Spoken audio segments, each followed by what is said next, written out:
What's up, everybody? This is MJ, and welcome to our Monday training broadcast. I hope you had a fabulous weekend. I know I did, and that your week is off to a phenomenal start. Today, we're going to be talking about the topic that is on every retailpreneur's mind all the time, and that is, how do I make more sales? Or specifically, how do I find and zero in on customers who will buy? Because here's what's true.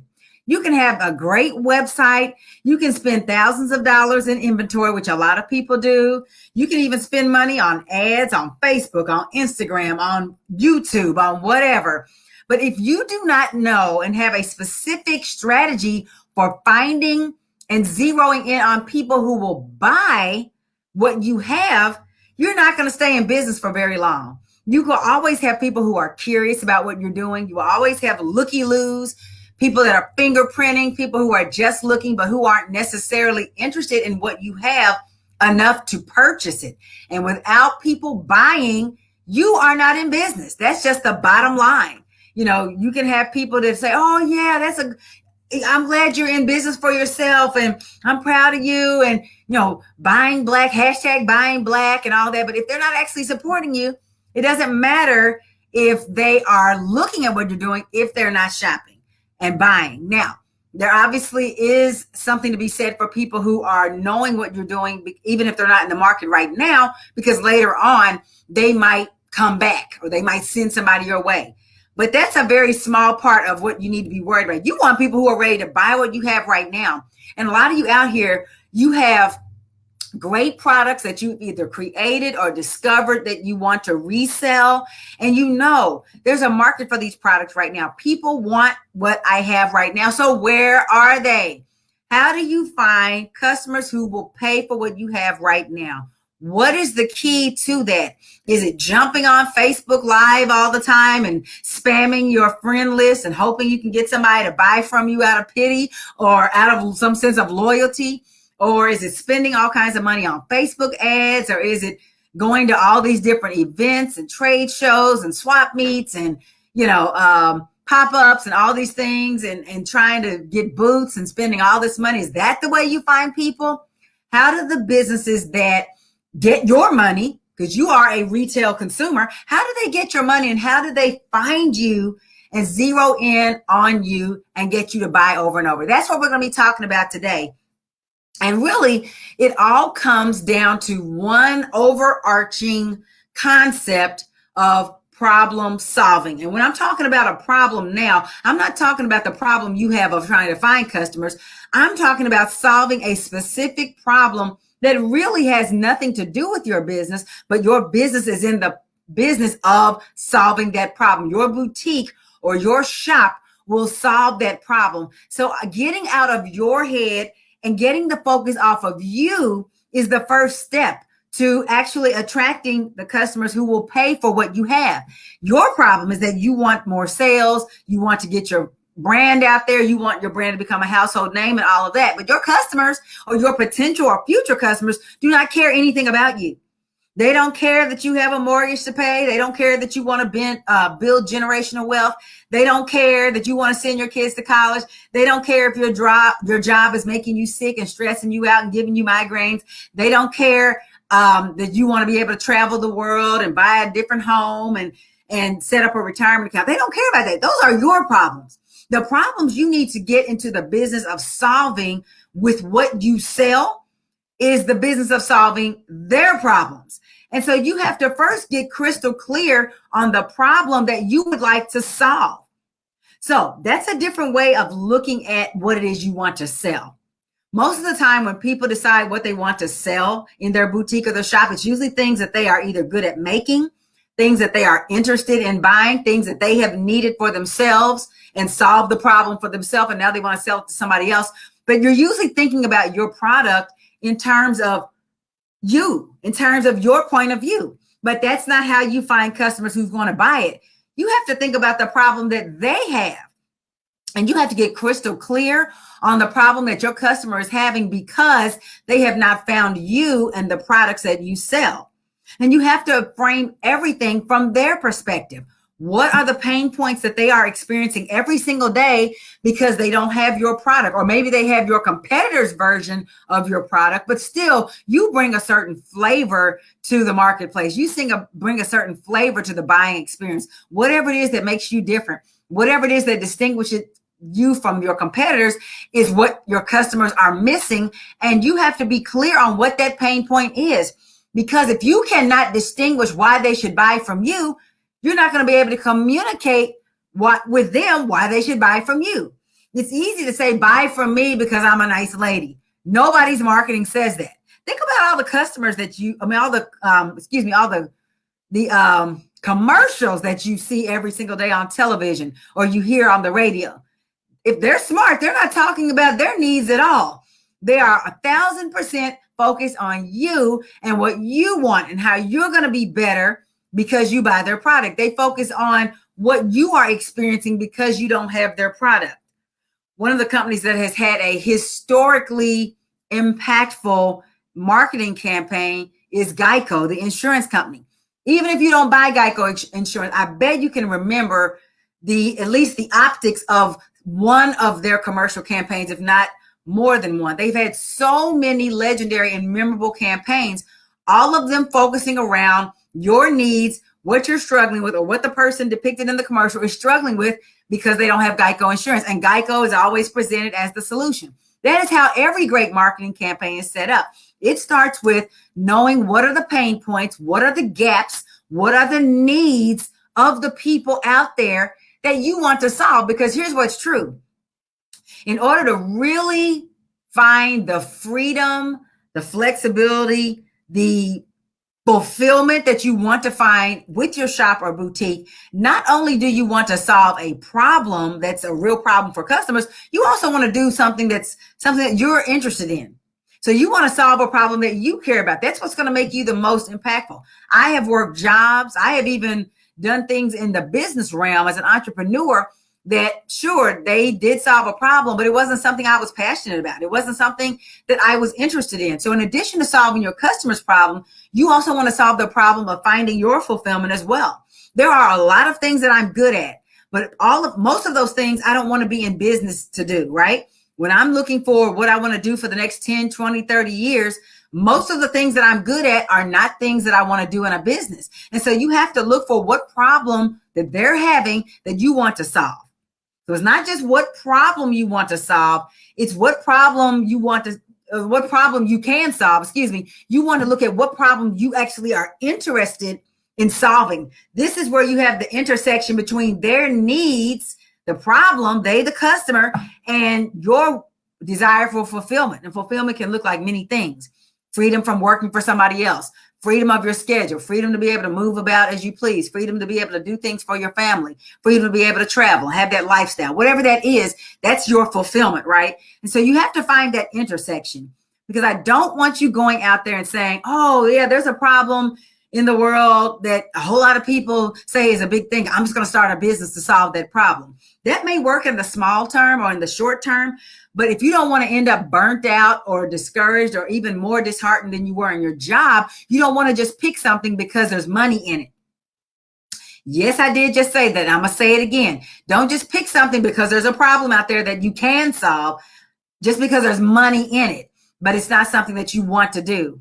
It would be insane to leave a job where I won't say you have security. There's no security in having a job when you're working for somebody else and they're calling the shots. But there is a certain level of familiarity and comfort in having a job because somebody else is taking on the risk. It would be a shame to leave that environment of what they call job security. Again, it's not security. Your only security is in working for yourself. But that comfort, that familiarity, that predictability, the checks coming every 2 weeks, no matter what, to go out there to do something that you hate, do something that you end up hating just because you chase the money. If you're going to take the time and the money and the blood, sweat, and tears that it takes to start your own shop, your own boutique, all that money you're going to have to invest in everything that goes along with that, don't just chase the money. Do something that you love. Solve a problem that you love. For example, for me, that would be a tall women's boutique, which I'm working on one right now because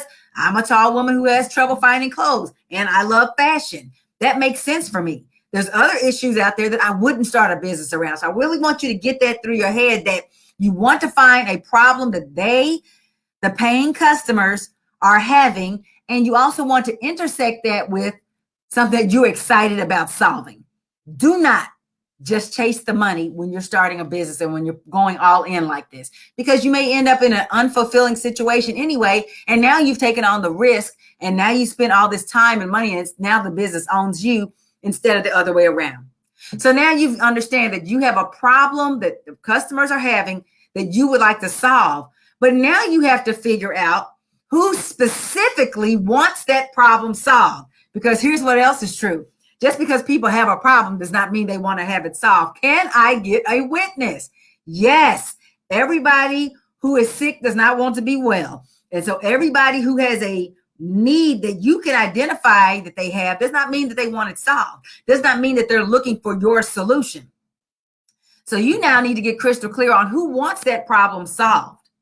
Who is looking for a solution? You have to get out there and say, okay, let's say, for example, you have a skincare product. I'm just going to I use skincare and body care and makeup a lot in my examples just because, I don't know, it's just easy. And a lot of people do businesses like that. Let's say you have a skincare and cosmetics business and you think, oh, well, all women want to have their problem solved. So all women they're going to be my paying customers. Well, first of all, that's too broad. But second of all, every woman, they may need what you have, but if they don't want their problem solved or they don't see it as a problem, you're not going to waste your time trying to convince them they have a problem. That's a waste of advertising dollars. When you're driving down the street and you're passing up businesses and not patronizing them, those restaurants, those stores, they are not spending a lot of money trying to convince you that you need what they have. They are trying to get their message in front of the people who already know they have that problem or are this close to knowing it and they need a solution. That's a very subtle difference. You don't ever want to spend your time convincing people that they need what you have.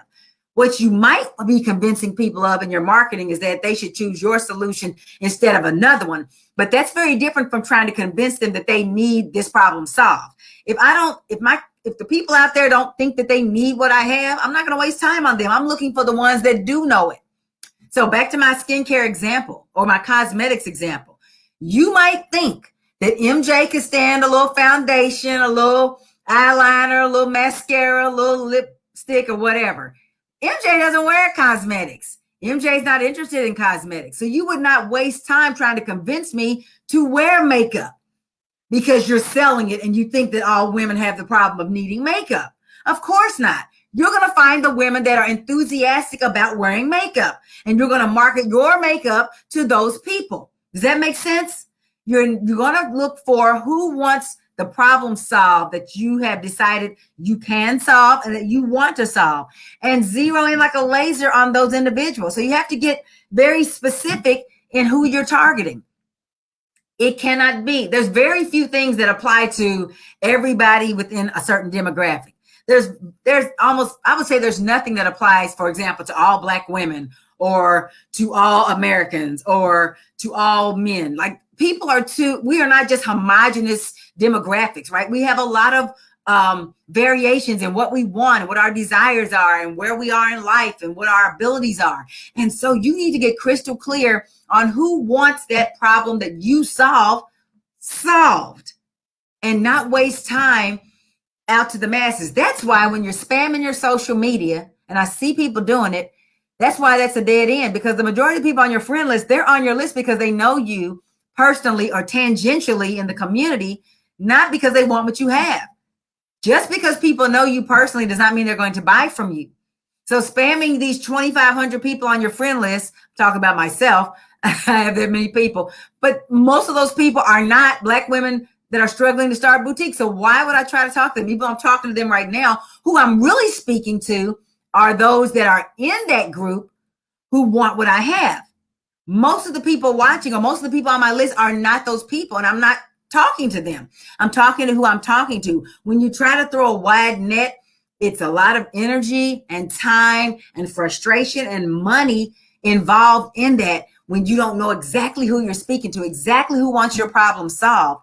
So knowing what problem you want to solve and the problem that you can solve with your product, and then knowing who wants that problem solved, And then you have to be crystal clear on a third problem, a third solution, and that's how you can solve that problem.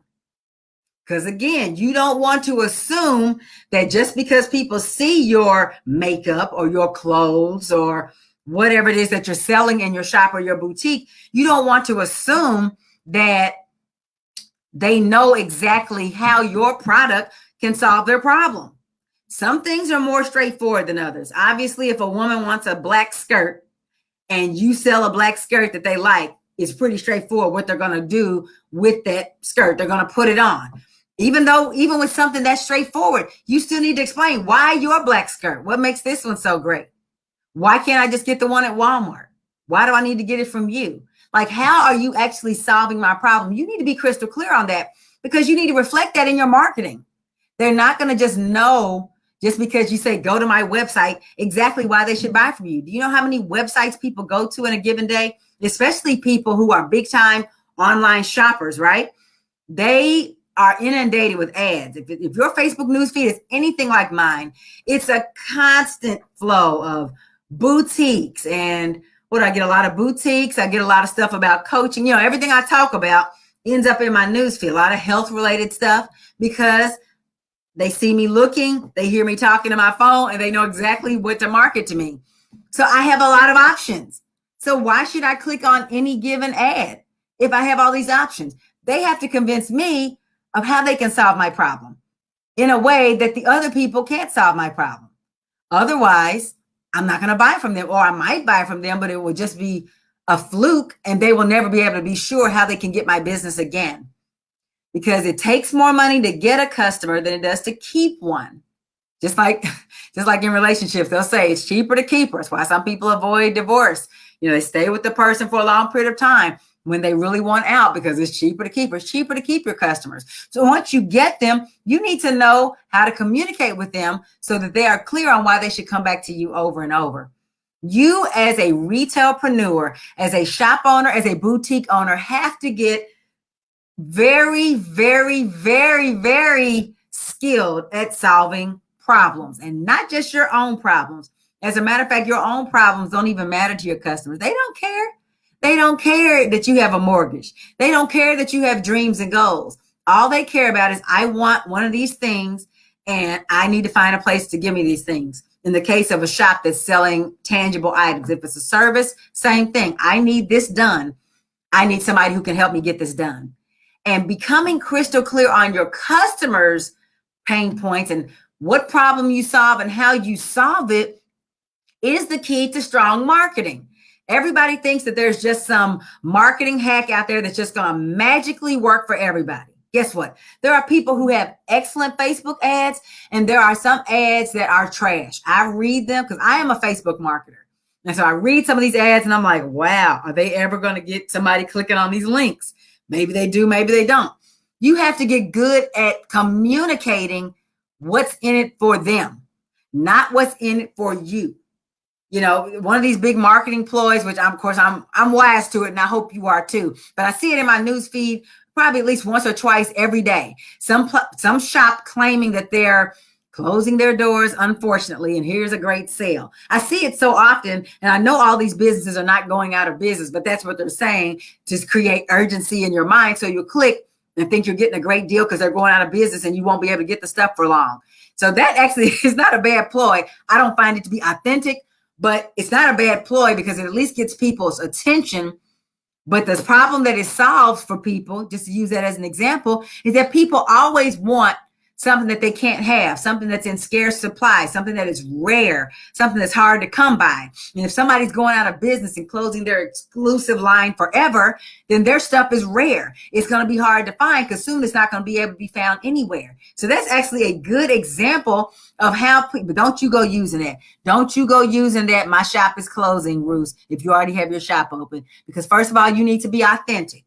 We're going to talk about authenticity and bringing your whole true self to your business, but don't use tricks like that. Always be truthful in your advertising. But the bottom line is you have to be adept at speaking to who they are, speaking to where they are, when they are communicating with you in order to get them to buy. You need to know who they are and what they want you to do for them in order to tell them, I can do it for you. Because here's what's true. Even if I did work, well, let's skip over to skincare. I do use, well, I don't really even use a skincare system for real. I'm a terrible consumer when it comes to skin. But even if I do use skincare, why should I use your skincare as opposed to somebody else's? So you still have to figure out, what is it that I really want? Do I just want some crap to slap on my skin? Or is there something deeper seated going on that you need to tap into so that you can really solve my real problem? Because just using the skincare example, it's not skincare that people want. It's smooth skin so they feel confident, so they feel beautiful, so they feel like they can get in a relationship or be confident at work and get that promotion. See, how you look, how women look, how men look is a very important part of how they show up in the world. And so that's what you're really speaking to.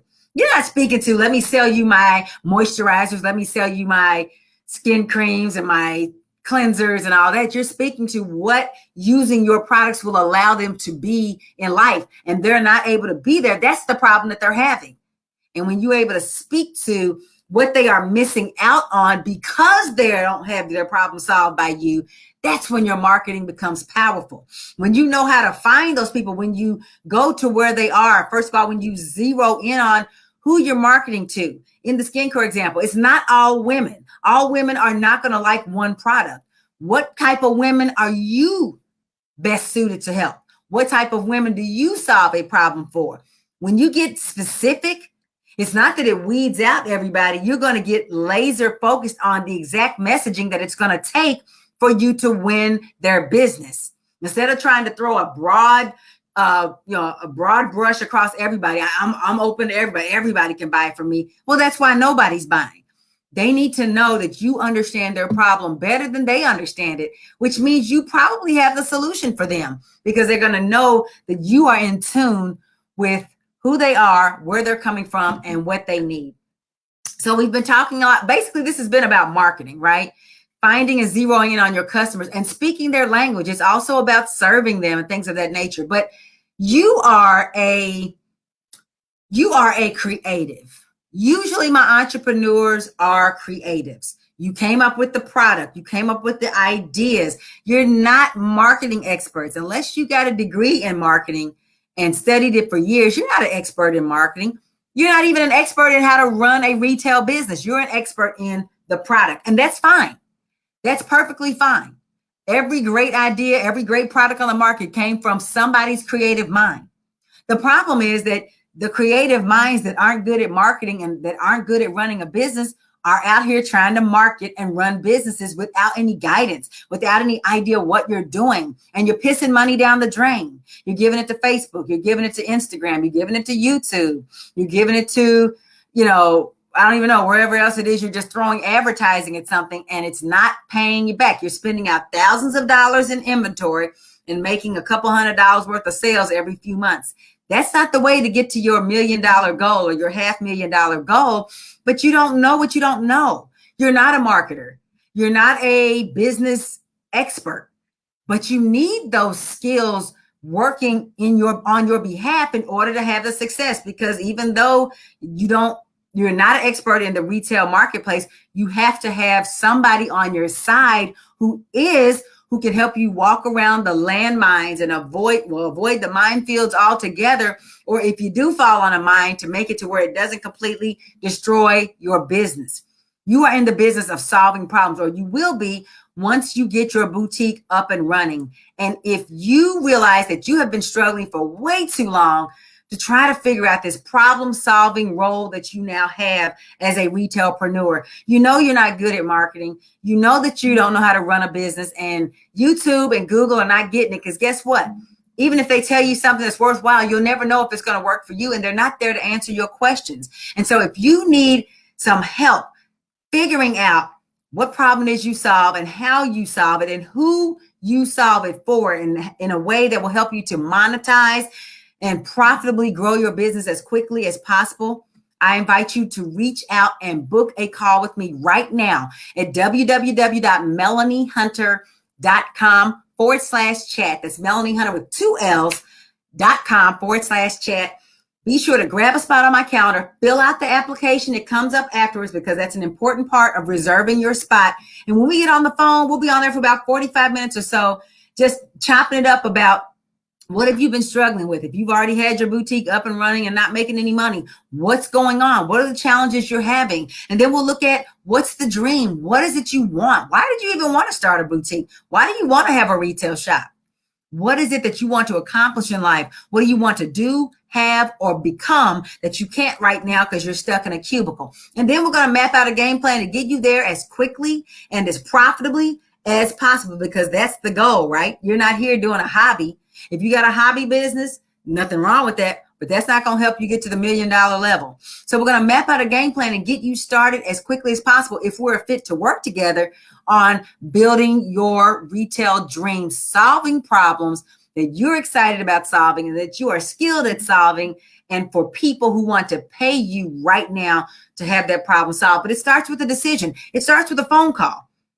Listening to me is not enough, not on this space. We need to have an in-depth conversation so I can help you to know exactly what you need to be doing right now to push yourself over the edge so you can get to that $500,000 or $1 million mark as quickly as possible. So book your call right now and apply at www.melaniehunter.com/chat. It's a free call. It's only going to take the time that it takes, but your business and your future and your dreams are worth this 45 minutes because it's going to be the best time that you have ever spent working on your business.